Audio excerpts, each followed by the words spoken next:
assassinated by water displacement!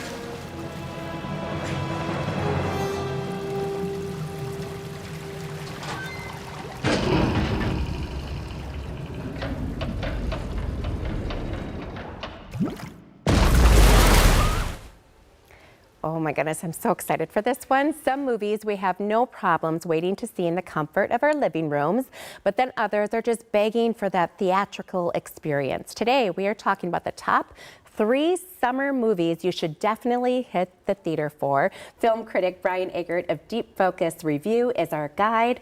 Welcome back. Thank you. We are really excited about this summer of movies because, you know, after the pandemic, I don't think we take for granted the opportunity to go to the theater anymore. It's really an experience. Yeah, there usually is a big movie that is drawing people back into the theaters, but you know, hopefully, you know, people get going to see smaller movies too, because Right. I think if they aren't going to see those smaller movies, a lot of them aren't made. going to get made, Yeah. and it's important that they do. Yeah, no question. Well, let's start with the last Indiana Jones movie in the franchise, a franchise that is so beloved. It's just opened last weekend.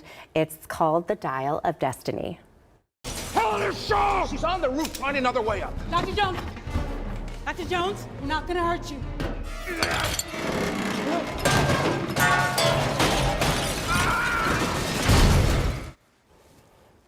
Okay, that looks just amazing to me. Personally, what would you say? Yeah, I really love the movie. A lot of critics are actually divided on this movie. It's got like a 68% rating on Rotten Tomatoes the last time I looked.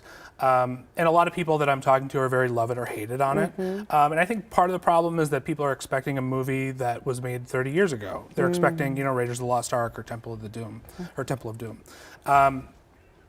This movie, you know, you kind of have to accept that filmmaking techniques have changed in the last 40 years. CGI is pretty commonplace. Harrison Ford is no longer, you know, the spry 40-year-old, you know, making these movies. He's an octogenarian, and that kind of fits into this story. I get the resistance to CGI because it's pretty omnipresent in today's blockbusters. In the first sequence of this movie, Harrison Ford is de-aged, and that's an effect that really doesn't work for me at all. I wish Hollywood would just kind of give Stop that it up already? Yeah. But I really do love the story, which is Indiana Jones sort of taking stock of his life, looking back at some of his regrets and some of his regrets specifically about family. And that really weaves its way into this story that, you know, through all the faces, chases, and places that are commonplace in an Indiana Jones movie, there's this emotional underpinning throughout that, for me, brought it to a really heartful conclusion. I mean, I was in tears by the end because it was such a tender conclusion. I think a lot of us who have followed that franchise throughout our lives will feel that way as well. Yeah. Okay, well, taking a left turn to a romance, Past Lives. Let's take a look at that one. What a good story this is.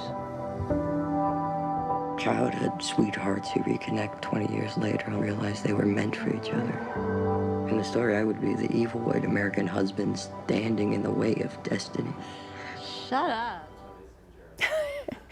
It seemed like it was going to be really serious, and then all of a sudden it was like, be quiet. This is a first-time director, Celine Song, who is a former playwright, and she's telling this autobiographical, or auto-fictional story, I should say, about a woman who, when she was 11, was uprooted with her family. They moved from South Korea to Canada, and over the years she became a playwright, got her master's degree, married an American, and kept in touch with her first boyfriend from South Korea. And he eventually comes to visit her in America and kind of rekindles all sorts of feelings. While that would seem like a love triangle or, you know, a couple that should have been type story, Right. It's actually about this woman's identity and how the past is really just a series of building blocks building to who you are today and how you can never really go back into the past. Interesting. It's a very intricate and layered story, and beautifully acted by the main actress is Greta Lee, and her husband is played by John Magaro, both giving incredible performances. This is the kind of movie that I loved, where it's, you know, definitely going to end up probably on my top 10 list in the end of the year, and is easily one of the best movies of 2023. Oh, I'm taking a note, and I'm sure folks at home are about that. But okay, we want to get to this last one. Absolutely. Because of course, it's Mission Impossible: Dead Reckoning Part 1, which opens next Thursday, July 12th. Tom Cruise said this week that he hopes to still be playing the title character when he turns 80. Oh, so wow. let's take a look at this one. Ethan, listen to me. The world's coming after you. Stay out of my way.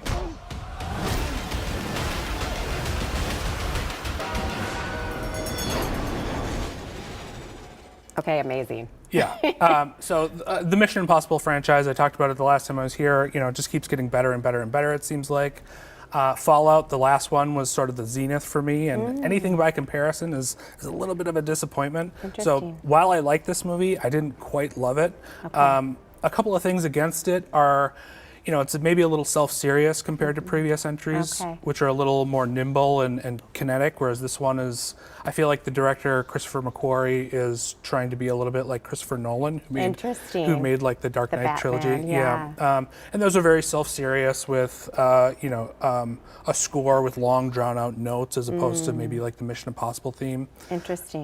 But I mean, in terms of spectacle, you're not going to beat a movie like this. Yeah. We talked about CGI being kind of a negative. I mean, they're doing a lot of practical stunts in this. Yeah. The trailers are showing him jumping off a cliff and doing this with a motorcycle and a parachute.